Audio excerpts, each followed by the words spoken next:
দেশে আগে শেখ হাসিনা নিয়ন্ত্রিত স্বৈরাচার ছিল, আর এখন অনিয়ন্ত্রিত স্বৈরাচার রয়েছে বলে মন্তব্য করেছেন বাংলাদেশ সমাজতান্ত্রিক দলের প্রধান উপদেষ্টা কমরেড খালেকুজ্জামান।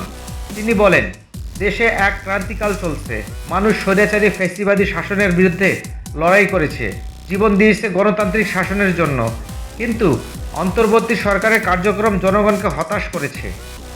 আজ শনিবার বিকেলে 4টার দিকে সিলেট নগরের দরগা গেট এলাকায় মুসলিম সাহিত্য সংসদের শহীদ সুলেমান হলে আয়োজিত এক কর্মী সভায় প্রধান বক্তার বক্তব্যে তিনি কথা বলেন।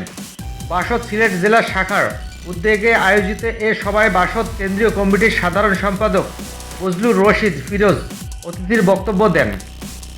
বাসদ নেতা খালেকুজ্জামান বলেন, গণ অভ্যুত্থানের আকাঙ্ক্ষার বিপরীতে সরকারের ভূমিকা জনমতের বিভ্রান্তি তৈরি করছে। আগে ছিল শেখ হাসিনার অধীনে নিয়ন্ত্রিত স্বৈরাচার, এখন অনিয়ন্ত্রিত স্বৈরাচার। কর্মী সভায় সভাপতিত্ব করেন বাসদ সিলেটের আহ্বায়ক আবু জাফর। কর্মী সভায় ফজলুর রশিদ ফিরোজ দ্রুত প্রয়োজনীয় সংস্কার শেষ করে নির্বাচনী রোডম্যাপ ঘোষণা করার আহ্বান জানান। এছাড়া সভা শেষে আসন্ন পবিত্র রমজান মাসে নিত্য প্রয়োজনীয় দ্রব্যের দাম কমানো, মব কালচার বন্ধ, ব্যাটারি চালিত যানবাহনের লাইসেন্স প্রদান এবং চা শ্রমিকদের দৈনিক নগদ মজুরি 600 টাকা ঘোষণা করার দাবিতে একটি মিছিল বের করা হয়। এটি নগরের গুরুত্বপূর্ণ সড়ক প্রদক্ষিণ করে